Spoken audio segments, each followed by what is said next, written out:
At Shangjiang City First Middle School, everyone's lined up for the annual talent awakening when the proctor calls up the next student, and Bai steps up and places his hand on the stone pillar to test his magical potential.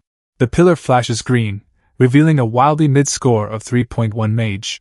The proctor announces his massive 3.1 mage rating out loud for the whole crowd to hear. The peanut gallery immediately starts cooking him, baffled at how a broke guy with barely passing stats scored a top-tier girlfriend with a score over 9. His girlfriend, Lu Ruyan, tries to soften the blow by flexing her 9.6 score and promising to protect him from now on. And Bai stays completely unbothered, telling her she really doesn't need to stress over him. In reality, he's just relieved he awakened anything at all instead of living as an ordinary NPC forever. 18 years ago, he transmigrated into this disaster of a world that was actively getting invaded by demons and fierce beasts. 90% of the human population got wiped out almost immediately, forcing the survivors into cramped city-states. To help them survive, the world itself granted humanity a system that lets everyone unlock a professional class talent. These professionals are split into 6 basic roles: warrior, mage, priest, archer, beast tamer, and support. Talent is graded on a scale of 1 to 10. A score of 3 is the absolute bare minimum to enter a class, 6 gets you high-tier job transfers, and anything above 9 makes you a mythic level god. Unfortunately for Bai, his performance at the shooting range proved his talent barely qualifies him for the absolute most generic mage class. Forget becoming an apocalyptic archmage, he doesn't even have the output to be a proper mob grinder. Seeing his trash results, the girl tells him he'd be better off switching to a support class and running her logistics instead. And Bai casually drops that he's locking in the mage class anyway, leaving her completely baffled. Meanwhile, the rest of the class is already cackling at everyone else's tragic results. As Bai wonders if buying a new staff would fix his luck, she warns him that throwing away the chance to be her support means he's strictly on his own. Inside the class transfer hall, the instructor hits him with a reality check, asking if he's genuinely sure about this. He points out that as a broke orphan with a tragic 3.1 score, no faction is ever going to sponsor his mage build. And Bai fully admits his talent score is absolute garbage, but he still refuses to back down. Because despite the terrible stats, he's still clinging to one final ray of hope. The system prompts that activation requires completing a class transfer, so Bai locks in his choice and tells Teacher 1 he's transferring into a mage. Teacher 1 gives a tired hand wave, telling him to step into the transfer array and accept the energy baptism. Watching him walk into the portal, the teacher sighs over yet another youth making questionable life choices. And Bai stands in the center, as magical runes light up and raw energy surges all around him. Teacher Wang snaps back in absolute disbelief as the magic array reacts violently. The system confirms the class transfer is successful, officially making him a magic apprentice. He instantly unlocks his starting skill, Basic Fireball. Teacher Wang just sighs in disappointment, noting that a basic apprentice doesn't even count as a real mage. Rather than sulking over Teacher Wang's trash talk, he gets insanely hyped as a golden spell card bursts forth surrounded by glowing energy chains. Right after his class transfer, the system finally kicks in, binding the skill affix system to him. Turns out, every time he levels up, he gets a draw to pull an affix that buffs any skill, so he doesn't hesitate for even a second and instantly hits draw.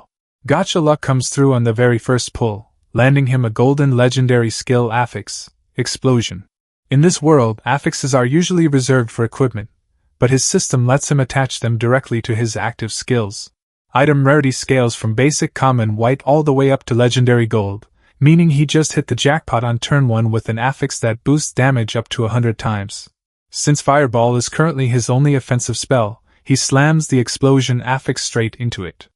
100-fold damage multiplier is insane, and he needs to test it immediately. And Bai heads straight for the school's back mountain. After asking around back at school, turns out there's a novice trial ground hidden in the back mountain.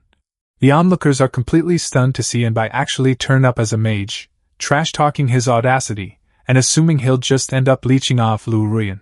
Word on the street is that the monsters in these back mountains were all rounded up by the teachers, so nothing here should be above level 5.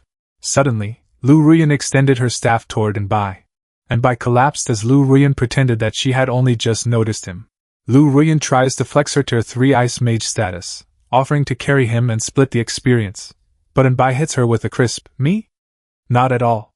When Lu Ruyan questions why he ran straight toward her if he didn't need help, Bai drops a deadpan reality check, she was simply blocking the entrance.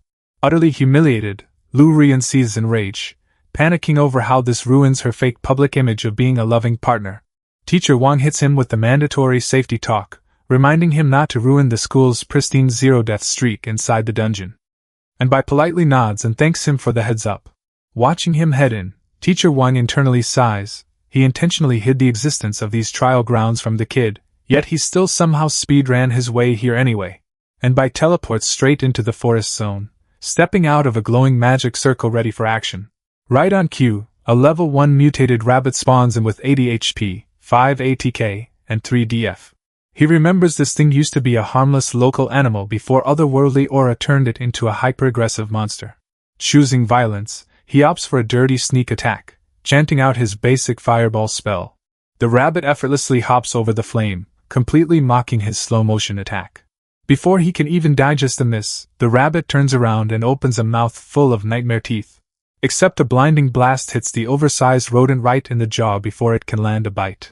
A massive explosion completely obliterates the creature, leaving absolutely nothing behind. He notes the spell's 10-meter explosion radius easily makes up for its slow speed, right as his system confirms a whopping 1% EXP gain from that rabbit. Now that he's got the hang of the skill, it's time to stop messing around and start speed farming levels. He dashes through the dark forest to gather up as much mob aggro as possible. A pack of angry mutated boars takes the bait, rushing in to crush him. Since these low IQ beasts fall for lures so easily, grouping them up is absolute light work. Once they're right where he wants them, he turns around and casts his basic fireball. The flaming orb descends straight into the middle of the charging herd. A massive blast detonates on impact, instantly turning the entire pack into quick experience points. Wiping out 16 mutated creatures in one hit instantly boosts his experience up to 29%. As secondary explosions continue tearing through the forest floor, he officially secures enough EXP to hit level 2. Hitting level 2 triggers his class passives, bumping all stats by 1 and throwing 3 extra points straight into spirit. With his stats refreshed, he notices a brand new affix draw waiting in his system interface. Without hesitating, he calls on the system to pull another golden affix. But when the light clears, he gets hit with the ultimate gotcha scam, the exact same explosion affix he already owns. Before he can complain about duplicate drops, the system detects the copy and hands him a free bonus draw on the spot. The duplicate protection pays off big time, granting him a golden legendary affix called Tenfold, which immediately absorbs into his power pool. Wondering if duplicate affixes can stack, he gets the green light from the system and commands it to fuse the extra explosion affix into Fireball, totally unbothered by the wild monsters creeping up behind him. With the duplicate fused, Fireball levels up to explosion times 2, sending its damage scaling to a ridiculous 300 times multiplier. Chilling by the campfire in the dead of night, and Bai roasts some monster meat to fuel up. Turns out, munching on mutated beast meat actually grants a slow trickle of XP and even boosts his base stats slightly. He's practically cleared out every single monster on this back mountain, yet he only managed to reach level 4. Getting ambushed by a wild bear earlier forced him to equip his affix into the wrong slot in a panic. Fortunately, applying the tenfold affix to a passive skill ended up multiplying his core stats 10 times over, opening up wild new possibilities. On top of that, the no cooldown and instacast affixes he rolled after leveling up twice completely fix Fireball's slow casting speed. To hit level 5, he realizes he needs a fresh grinding spot with way more spawn points. Outside, Dean Jifeng and Old Wang notice the monster clearing speed is suspiciously off the charts, assuming the top students teamed up. Jifeng isn't buying it, but before he can elaborate, a panicked student comes sprinting out screaming for backup. The staff catch the traumatized kid to figure out what's breaking the zone. He blurts out that a massive beast stampede suddenly surged toward the outer edges, almost turning him into pancake mix. Seeing how bad things are, the staff freak out and tell Old Wang to expand the portal immediately so they can pull the surviving kids out. Meanwhile, our guy stands in the middle of nowhere, wondering why there isn't a single soul in sight. Elsewhere, traumatized students sprint for their lives toward the expanding portal, wondering why the local beasts are losing their minds. An absolute tide of red-eyed monsters charges across the terrain in a frantic, unhinged stampede. Standing atop a high cliff, the MC calmly surveys the chaotic dust cloud rising from below. He realizes the back mountain was empty because all the mobs migrated to the outskirts, which is literally just free XP for him to hit level 5. Back at the portal, Terrified students start tumbling through to safety while the staff try to keep the extraction point stable. And Bai casually steps through the glowing portal, looking like he just took a light stroll instead of surviving a monster wave. The instructor immediately rushes over, amazed he made it out alive, and asks how he avoided the beast horde. And Bai plays dumb, claiming the horde was magically gone by the time he left. Taking the bait, the teacher tells him to rest up and reminds him that the grand exam is in 10 days, the big test that determines his entire career path. Pulling his green hood down, and Bai realizes the guy couldn't even be bothered to throw a basic appraisal skill on him. Honestly, that's a total win since keeping his true strength hidden is the play. Plus, reaching level 5 unlocks his second skill slot, boosting all stats by 10 and adding 3 to his spirit. To make things even wilder, his gacha luck hits the jackpot, pulling the golden legendary skill affix, corpse explosion. Meanwhile, heavy footsteps echo through the area as a mystery figure steps forward. Someone grits their teeth in silent anger, clearly not happy with how things unfolded. The party left behind is thoroughly confused, wondering where on earth all the monsters vanished to. Later that night, he heads over to the Adventurers Association building downtown. Since he's ready to unlock a second skill, he decides to browse around for some skill books. Seeing a 10 grand price tag on a basic Tier 1 skill book quickly reminds him that playing a mage is strictly for the rich. Deciding to skip the overpriced skill books, he heads up to the counter to set up a dungeon card instead. The clerk asks if he's one of the freshmen who awakened today, and he casually confirms. The clerk hands over a form, asking for his high school and class details to process the dungeon card. Before he even fills it out, a guy in a bandana calls out his school and class to the entire hall. Half the room starts celebrating while the rest molds in anger, leaving him completely lost. The bandana guy laughs and gives him props for speedrunning his way to level 5 on his very first day. Claiming to be an alumnus from the same high school, he tosses 3 recovery potions onto the counter on the house. Staring at the potions, he finally puts 2 and 2 together and asks if they were literally gambling on him. The guy smirks and confirms they were betting on which high schooler would register first, and betting on a first high mage just paid out big. He thanks the guy for the free loot with a cheeky old man, triggering him since he graduated just 2 years ago. The guy introduces himself as Zhao Ruitian, plugging his level-boosting service in case the kid ever needs a carry. Curious, MC asks if there are any other gambling pools running besides who registered first.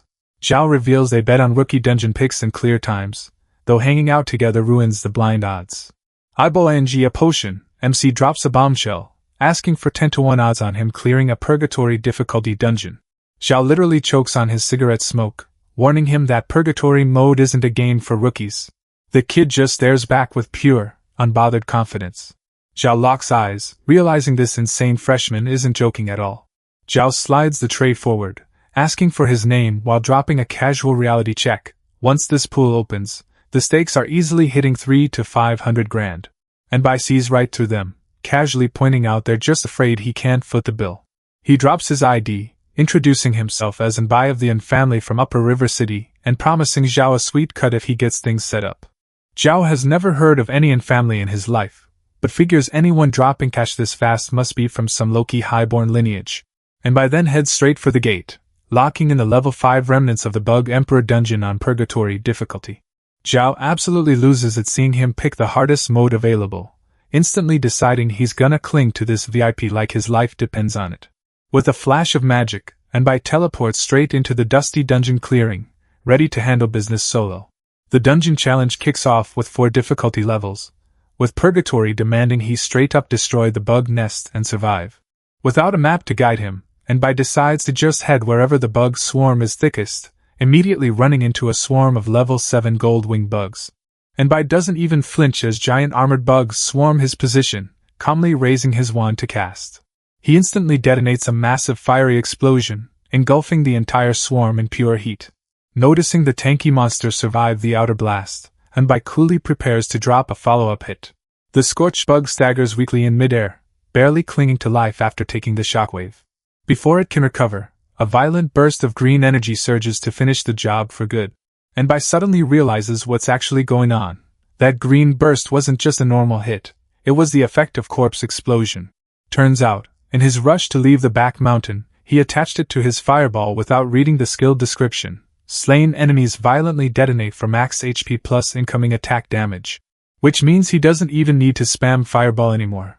He can just sit back and let their bodies trigger a massive automated chain reaction. Right on cue, the skill goes to work, setting off violent explosions all around him. The explosions instantly stack into a chaotic chain reaction, turning the entire zone into a fiery meat grinder. As the green flames clear, and Bai casually strolls out of the apocalyptic aftermath without a scratch. Corpse explosion really is the ultimate mob clearing hack, because even if a wave gets atomized, the survivors just cluster right back together to take their turn in the blender. Before he can celebrate the free EXP, something catches his attention.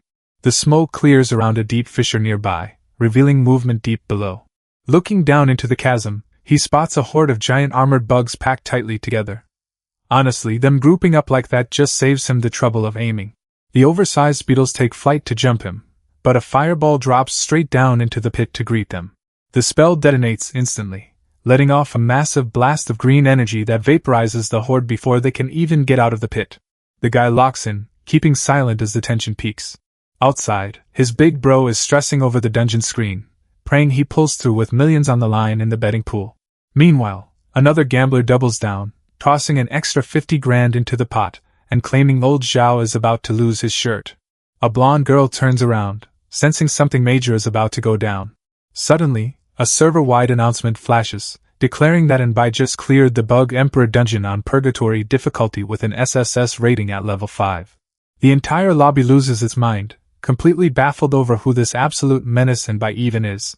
The big bro instantly tackles Bai in a wild hug, celebrating the fat bag he just secured while demanding his opponent pay up. With the leaderboard officially shattered, a flash of energy streaks across the distant horizon. Clearing the level 5 dungeon on Purgatory difficulty nets Bai an insane payoff, a purple chest, a gold chest, and a jump straight to level 7. With plus 20 to all attributes, 6 extra spirit, and 2 fresh affix draw opportunities, he's stacking massive gains. Eyeing his glowing loot, Bai wonders what kind of high-tier pulls he's about to score from these first clear rewards. Bai pops open his dungeon chests, lighting up the clearing with high-tier loot. The drops roll in: blood rage pills, nutrient potions, rare bug monster materials, and a shiny Purgatory Walker badge. Checking out the badge, it turns out to be a growth-type item granting plus 10 to all attributes, making him only the 81st person to ever claim it since the Cataclysm. Hyped by the instant stat boost, he equips it immediately and gets ready to spin his 2 gold legendary affix draws.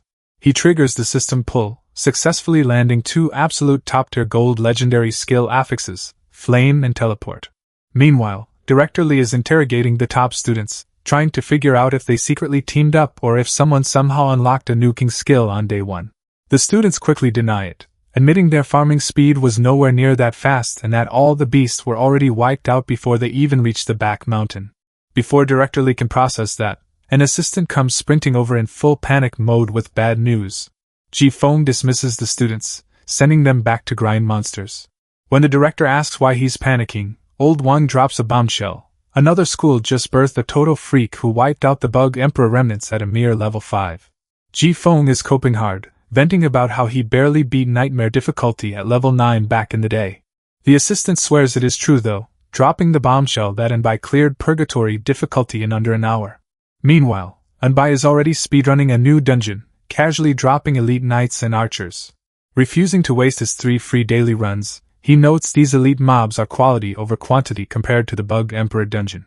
0 time wasted, he presses deeper into the catacombs to maximize his daily grind.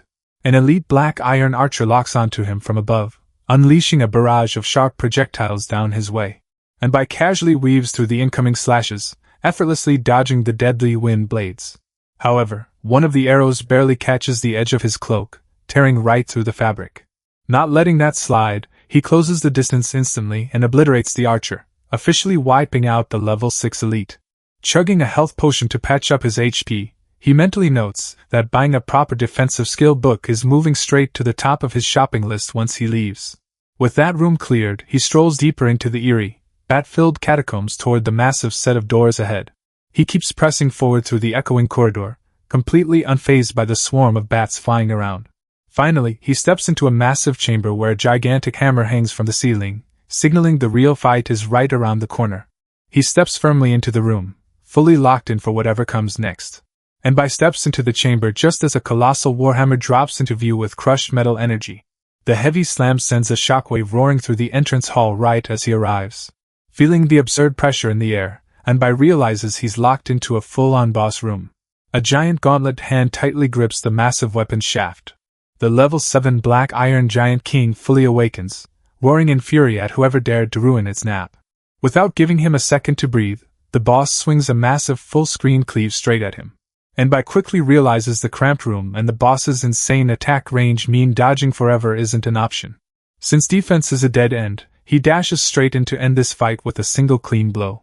A heavy explosion detonates directly against the armored giant's body. Unfazed by the blast, the heavy brute roars in anger, enraged that a mere bug actually managed to hurt him. Seeing his spell fail to pierce the tank's insane defense, and by decides to play it smart, and kite the slow-moving giant from a distance. That plan ages like milk when the giant uses the delayed explosions behind him as a literal rocket booster, leaving him by in sheer horror. Closing the distance in a flash, the monster smashes his massive weapon directly into the ground. A violent sequence of blasts follows the slam, utterly pulverizing the entire area. Heavy smoke and shattered stone rain down across the ruined battleground. Barely managing to dodge in time, and by catches his breath behind cover, realizing the boss literally used his own delayed spell mechanics against him. Right on cue, and by locks in with a sudden lightbulb moment as he figures out the boss's gimmick. Time to cook. And by orders the system to slap the flame affix onto his basic class and attach teleport directly to his fireball. A teleporting fireball spawns out of nowhere, blasting right into the middle of a bat swarm. He sets off a chain of strategic explosions, hurting the bat monster's flight path right where he needs them. The second the swarm lines up directly above the heavy armored boss, and by calls the timing. A massive mid-air detonation erupts, sending a rain of dead bat corpses crashing straight onto the boss. With the bodies piling up right on target, and by sets up his follow-up move, Corpse Explosion. He channels the energy into a hyper-concentrated burst to detonate the entire corpse stack at once. His big brain skill micro pays off, leveling up his basic fireball proficiency, and handing him a free 10-point base damage boost. The chain detonation hits right on target, sending the creature shrieking in absolute agony as the energy rips through it. The giant roars in pure copium, screaming about the glory of his race as he tries to pull off one last desperate attack. Completely unbothered, and by just drops a cold next, summoning a massive pillar of light directly onto his head.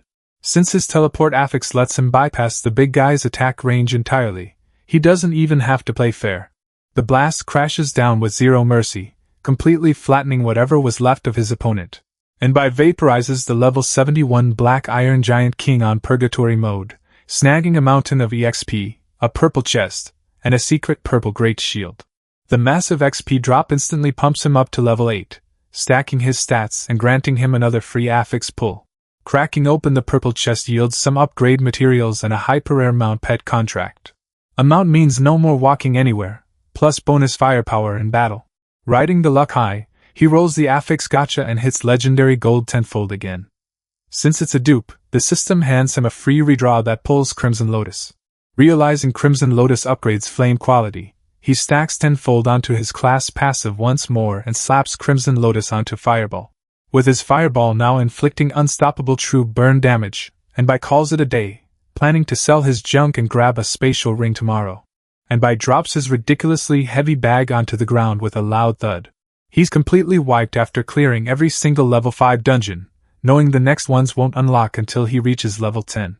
Suddenly, a random realization hits him out of nowhere. He scrambles up, panicking that the guys running the betting pools might have taken his cut and ghosted him. Before he can spiral, a voice calls out, greeting him as brother in the moment he steps into view. It turns out to be old Zhao, who insists on giving him respect since speedrunning 5 dungeons in one night and shattering every record makes him an absolute legend. Zhao hands over a card loaded with a staggering 1.98 million, having cleaned house on the bets while Mbai was grinding. However, Zhao gives him a low-key warning to watch his back, since half of that fat payout was yanked straight from a sore loser nearby. Zhao warns him about Jiang Lei, a level 20 assassin from the Shadow Assassin Guild who might come looking for payback over his lost cash, but Mbai brushes it off like it's nothing. Before heading out, Mbai casually gifts Zhao all the high-tier monster drops from tonight, leaving the old man holding a literal fortune in complete disbelief. Back at his apartment late that night, Mbai lays out his brand new haul, spatial rings, an amulet, and some essential mage skill books. Blowing 3 million credits just to afford a decent gear set hits hard. Turns out being a mage is an absolute financial sinkhole. Still, hoarding cash is useless unless it gets converted directly into raw combat power. He cracks open the skill book, instantly surrounding himself in a swarm of glowing golden runes. He unlocks basic telekinetic shield, a skill that lets him bind shield-type gear to gain extra defense, and a barrier scaled off his spirit stat. It's the ideal defensive buff to cover his squishy glass cannon build, making that shield drop from his recent dungeon run super clutch. He activates telekinetic shield to bind the gear, though honestly, he's still pretty salty he couldn't drag out the Giant King's massive coffin lid to use instead. And by locks in his new defense buff, calling it essential insurance for his upcoming trip past the city walls. He arrives at the massive gates separating the safe zone from the straight-up lethal wilderness outside. Before he can step through, the guards immediately drop their weapons to block his path. They look at his stats in disbelief, asking if a level 8 basic mage actually thinks he's surviving out there solo. And Bai casually steps up, completely unfazed as he reaches into his cloak to pull out his pass. And Bai drops 10 grand for the exit fee, getting a quick reminder from the guard to hit the emergency SOS button if he gets cooked. As he steps through the portal, the guards warn him to haul it back before sunset, when night buffs turn every monster berserk. 100 miles surrounding the city is a total war zone, accessible only through short-range teleportation arrays. Post-cataclysm mutation turned even the local plant life lethal enough to erase any evidence of your body. With electronics completely dead, and Bai praises the system for keeping him from getting permanently lost. Deep in the brush, starving goblins panic about missing their food quota and becoming their king's next meal. Spotting a human nearby, the level 11 goblin squad gets hype, plotting to drag the novice back as a snack. Observing from above, and Bai notes his basic identify skill can only pull high-level stat summaries on the mobs. Done wasting time, and Bai declares it's officially time to start the grind. He unleashes a massive spell, completely nuking the area in a blinding explosion. A battered goblin panics the second he realizes a human mage is standing over him. He's completely losing it, wondering why such a terrifying monster is out in the wild. Instead of ending him, and Bai tells the mob to run back and lead him straight to their camp. The survivor scrambles to his base, screaming warnings that a human mage has invaded. He alerts the camp, frantic for everyone to kill the human on sight. And Bai casually strolls into their lair, practically dripping dark aura. A giant goblin with glowing red eyes sounds the war horn to rally the troops. But before they can even set up, a giant explosion obliterates their outpost. A massive horde of red-eyed goblins comes swarming out, cackling like absolute maniacs as they prepare to jump him. The goblin swarm immediately locks onto Bai, firing arrows and rushing him at full speed. Their volley hits a golden barrier head-on, completely shattering upon impact without doing a thing. And Bai chillax behind his telekinetic shield, flexing the absolute flex that he took 0 damage. Refusing to take the L, a massive goblin rears back and swings its heavy axe with all its strength. The weapon slams into the shield with a heavy clash, dealing a whopping total of -1 damage. The goblin loses its mind in complete disbelief, unable to process his ridiculous defense. And Bai offers a cheeky apology while casually charging up his counterattack behind the barrier. A massive explosion erupts right in their faces, instantly wiping out the entire goblin squad. The spell takes hold of the corpses, lighting up their veins in volatile green as they swell up. Chain corpse explosion goes off, triggering a rapid-fire sequence of green detonations that completely obliterates the horde.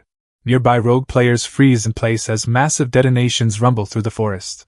One guy freaks out, convinced some high-tier mage lord is carpet-bombing the entire zone with a tier 3 flame burst. Meanwhile, Bai stands completely unfazed as residual shockwaves crack the air around a giant runic barrier. Behind the pink light, a red-eyed goblin soldier locks eyes on him with lethal intent. The goblins rally their force, shouting to take down the humans so their great king will reward them handsomely.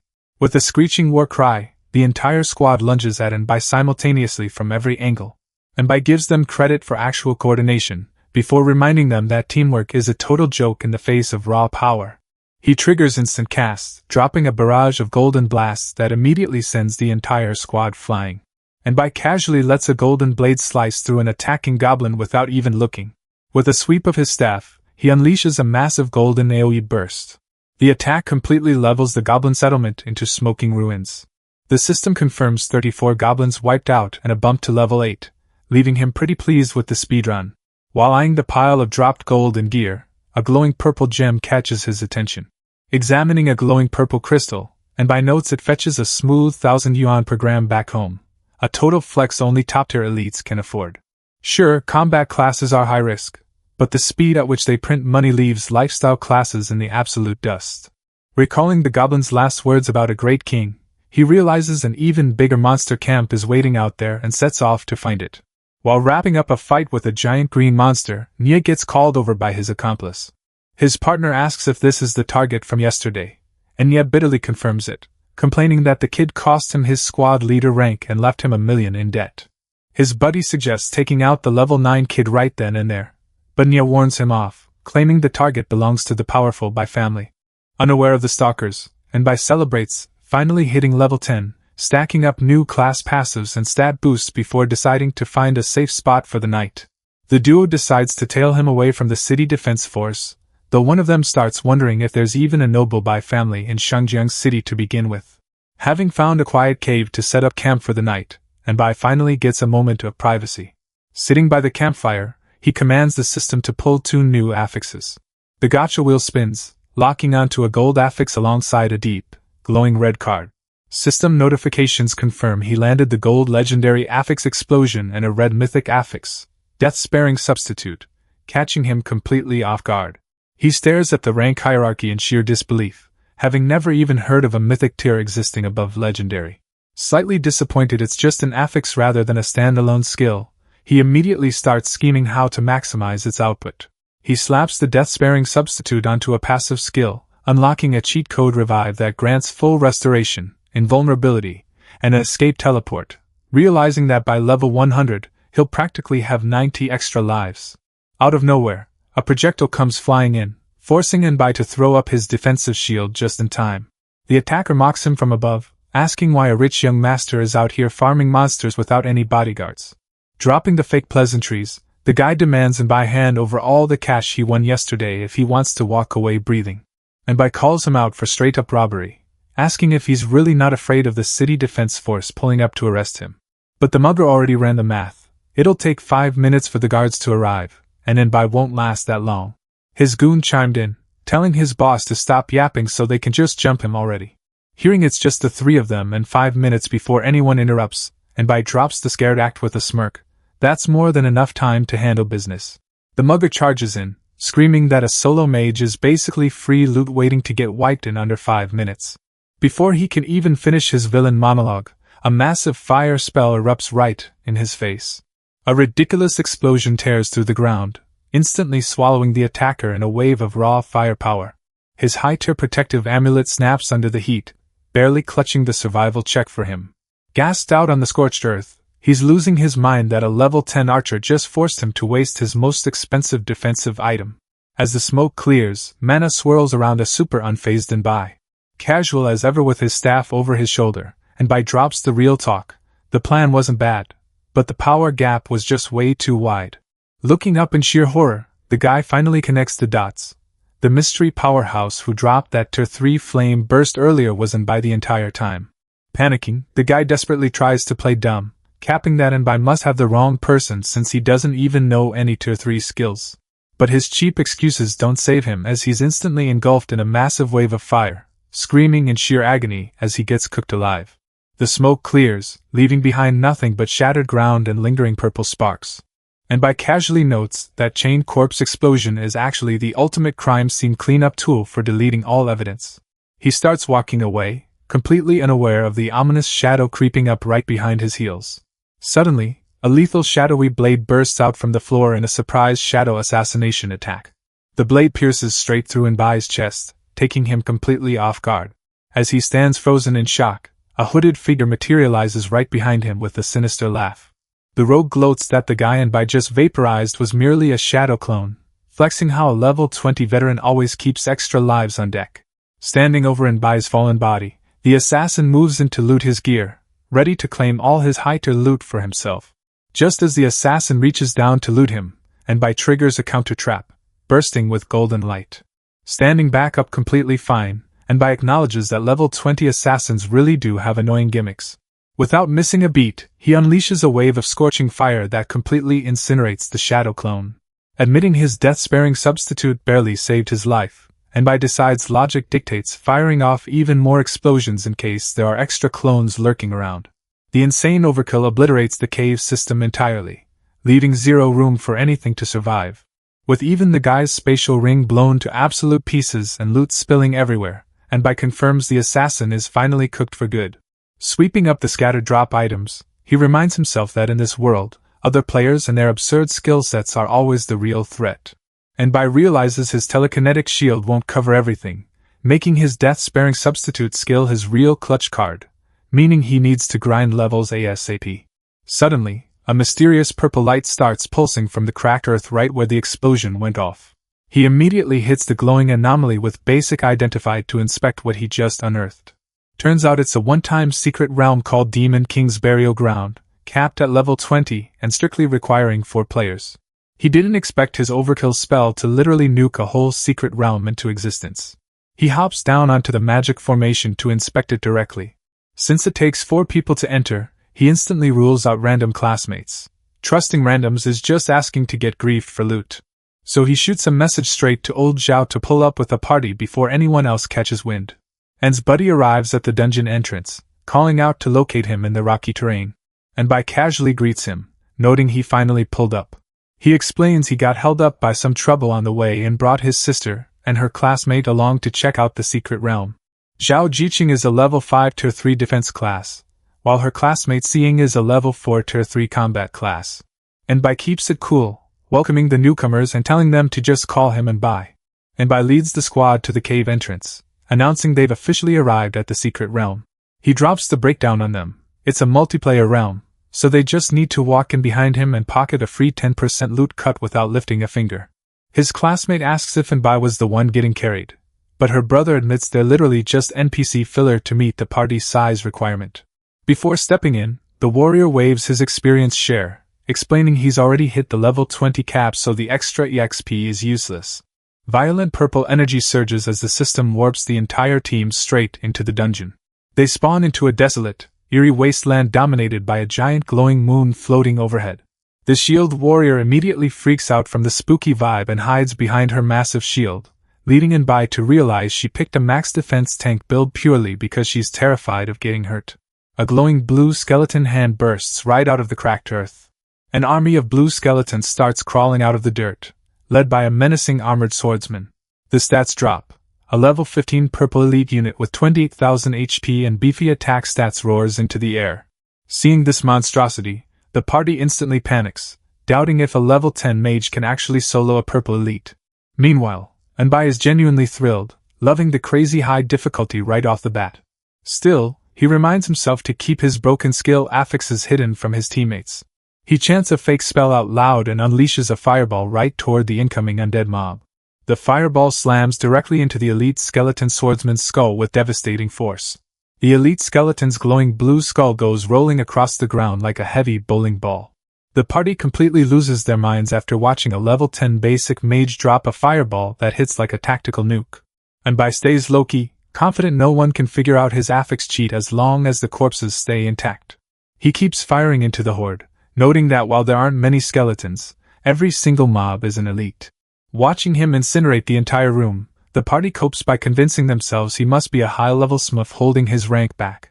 Their leader instantly shatters that cope, reminding them that Anbai literally awakened his class yesterday just like them. Hit with the ultimate reality check, she starts having an existential crisis over how the gap between humans can be wider than between a person and a dog. When the tank asks if that means they're literally worse than dogs, she gets told to shut up immediately. The leader orders everyone to pick up the pace so they don't drag down their carry before reaching the boss. Another mob gets instantly deleted, leaving behind pure loot and free XP. The kill pushes Anbai to level 11, unleashing massive stat boosts, extra fire affinity, and bonus spirit. He tells the squad to sweep up the drop materials before they keep pushing forward. His teammate happily takes over the grunt work, telling Anbai to chill while lugging around a mountain of loot. Anbai calls on his system to draw an affix, instantly pulling a gold legendary affix named High Probability. Pondering if it boosts drop rates after kills, he decides to slap it on his only offensive spell, Fireball. The affix locks in clean, permanently upgrading Fireball's drop chances. With everything packed safely into a spatial ring, his teammate asks if they should divide the hall now. And Bai tells the crew to lock in and clear the dungeon first before worrying about splitting the hall. They roll up to a creepy graveyard dungeon where the only sound is dead leaves rustling over forgotten tombs. The squad navigates carefully through the foggy cemetery, keeping their weapons ready. Seeing another coffin on the path, and Bai gets heavy déjà vu from their last dungeon run. The ancient stone coffin sits in dead silence, radiating pure bad omen vibes. Right on cue, the coffin lid violently shatters open in a burst of frosty energy. The sudden blast completely catches his armored teammate off guard, leaving her shrieking as debris flies straight at her. Out manifests the cursed Demon King, a purple rank boss packing a massive 100,000 HP. It might have zero base attack and defense, but its curse and summoning capabilities are completely broken. Recognizing the high-level nightmare in front of them, one of the hunters instantly panics. The giant skull exhales a thick cloud of spectral cyan mist, engulfing the entire battleground. With visibility dropping to absolute zero, someone yells out a warning to hold the line. And Bai is completely caught off guard, left utterly stunned as the situation instantly goes south. A horde of shrieking skull wraiths engulfed in cyan fire floods the battlefield, swarming everything in sight. The cursed Demon King's magic kicks in, summoning glowing spectral skulls as the ancient spell locks onto them. A harsh mental screech rings through their heads, giving the entire squad an instant migraine. A massive phantom chain shoots straight for them, forcing in Bai to immediately throw up his object control shield. Except physical shields mean absolutely nothing to a soul curse. The chain passes right through it like it isn't even there. The dark links phase directly into their bodies, binding the curse straight onto everyone's souls. Realizing they just got tagged by something nasty, someone frantically shouts for everyone to check their status windows. And Bai opens his system panel to a lovely new debuff. If any of their attacks hit a clone, they'll end up taking all that damage right back to the face. Seeing trembles in fear, realizing that hitting a clone means taking all that damage straight back themselves. The team's veteran steps in with a heavy warning, revealing he once faced this exact taboo curse against the Lich, and ignorance cost them big. He recalls how one of his old teammates got locked down by the Lich's life curse chain. Back then, they assumed keeping their priest on high alert to constantly top off their HP would be enough to keep them alive. Yet even after killing the Lich to break the spell source, that teammate's HP completely drained away anyway, with no chance of revival. Gao Jiqing completely loses her cool after hearing that grim backstory. And Bai tells everyone to chill out, pointing out that 9 of the Demon Kings are just fakes, so if they can pinpoint the real one, they win. The veteran admits Bai is making sense, but raises the obvious question, how are they actually supposed to find the real one? And Bai remembers he has a death immunity substitute, so he can't actually die here. Since he brought the squad along, he needs to make sure everyone makes it out alive. Suddenly, cursed blue flames surge into dark, floating skulls. A massive spectral face roars as glowing ancient runes flare up around it. Noticing the cast animation, seeing screams for everyone to brace for impact. The ground vibrates violently as intense tremors shake the entire area. Skeletal horrors begin clawing their way up from beneath the earth. An entire undead legion rises, completely encircling the party. Seeing immediately panics, asking Ji Feng if they should pull out right now. Ji Feng hits her with total silence, offering zero reassurance. She turns to Bai, begging him to leave, but he casually tells her to chill, promising these skeletons aren't even a threat. He carefully micromanages his fire magic to clear the. A pinpoint blast hits a skeleton warrior dead on, vaporizing it instantly. A system alert pops up confirming full elite EXP, leaving Bai hyped when he realizes these summoned adds drop normal level up experience. More undead monsters materialize, flooding the area with dark energy. Instead of running, Bai laughs like a maniac and calls them all out. The bigger the wave, the bigger the profit. A relentless barrage of fiery explosions tears through the horde, obliterating the mob into easy experience points. Bai tightens his grip on his staff, feeling the violent energy vibrating straight through his fingers. A massive golden orb shoots out, barely missing a wave of shrieking, spectral blue skulls. Realizing he almost blew everyone to Kingdom Come, he admits he got way too hype and overcharged the spell. A massive shadowy skull dragon looms over the field, casting an intimidating shadow over the tiny party below. He wipes away a sweat drop, relieved that he narrowly dodged a catastrophic magic backlash. His teammate frantically begs him to play it safe, but Bai just hits them with a classic "trust me bro, it was an accident." Locking in for real this time, 3 glowing golden orbs hover around him as he charges his staff. Activating instant cast, blinding beams of light rain down, obliterating the armored skeletons into dust before they can even move. Golden beams crash down like absolute orbital strikes, pounding the ground with rapid-fire explosions that completely vaporize the monsters. 2 hours pass, and the party is literally sitting back relaxing, completely blown away that anyone could play the game like this. Seeing can barely process what she's watching. He's treat farming a high-tier boss like an automated infinite EXP glitch. The guy admits normal players would have run for their lives, but Nbai's DPS is so absurd he clears the skeleton horde endlessly. Zhao Jiqing blinks away tears of pure awe, unable to take her eyes off the sheer display of dominance. Suddenly, she notices something weird and points out that no more skeletons are crawling out of the ground. A cold breeze sweeps across the battlefield, leaving behind nothing but silence and a field full of crushed bones. Up in the sky, only a single cursed Demon King clone remains floating in the air. Instead of wrapping things up, Nbai hits the boss with the ultimate taunt, demanding it spawn more mobs if it isn't scared. The party realizes the boss actually uses spirit to cast skills, meaning the Demon King is officially running on 0 mana right now. Hearing this, Nbai finally connects the dots on why the boss suddenly stopped throwing hands. With its mana completely drained, the life curse chain holding the girls hostage automatically unravels, freeing them from the debuff. Nbai decides it's time to pack up the raid, powering up a final spell to send the helpless boss straight to the afterlife. With 0 mana left to defend itself, the ghostly cursed Demon King can only stare down its imminent demise. The massive strike detonates across the arena, completely vaporizing the level 15 purple boss and clearing the secret realm.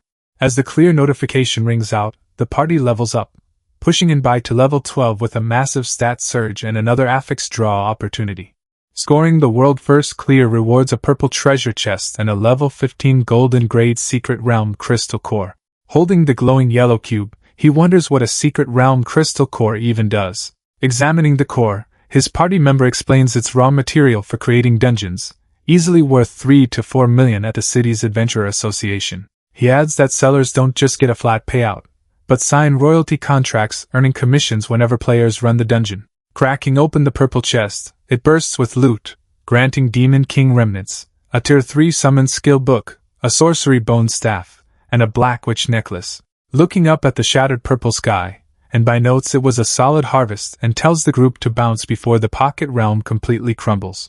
Engulfed in pillars of purple light, the entire squad gets teleported out of the collapsing dungeon. Cracking up, the bandana bro brags about how easy they cleared the realm, but his teammate instantly checks him, reminding him Nbai hard carried the entire run solo. Glancing back, Nbai hears a voice playfully calling out his name.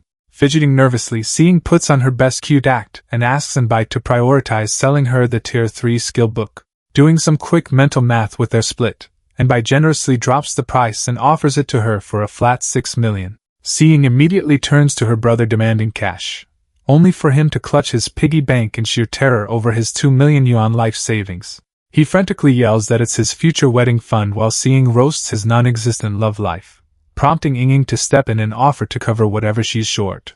Grabbing her hands in total disbelief, Seeing double-checks if Ying is actually willing to drop 4 million on her. Before she can even process it, the system notifications chime as both transfers clear instantly. Tightly hugging her wealthy savior, Seeing buries her face in Ying's cheek, professing her absolute undying love. With the skill book settled, Nbai asks brother Zhao to handle selling off the rest of the monster loot, which he eagerly agrees to. Walking forward with his new purple tier sorcery bone staff, Nbai checks out the massive plus 120 spirit boost and its floating illusion skill. Glancing down at the cracked black witch necklace, he gains another 80 spirit plus extra curse resistance. Checking his floating system menu, Nbai finds the multi-affix on his object control shield extremely promising for scaling shield counts. Hearing sudden whistling sounds piercing the air, Nbai notices incoming projectiles mid-stride. Deploying his glowing barrier to cleanly deflect the incoming arrows, he wonders if shadow assassins are camping the cave exit. Spotting green goblins with bows lurking in the bushes, he realizes low-tier mobs are actually trying to set up an ambush. Igniting fiery spirit energy along the tip of his staff, Nbai smirks at how effortlessly epic equipment channels his power. Checking out his object control shield hitting level 2, Nbai realizes this mob of goblins is the ultimate free proficiency farm.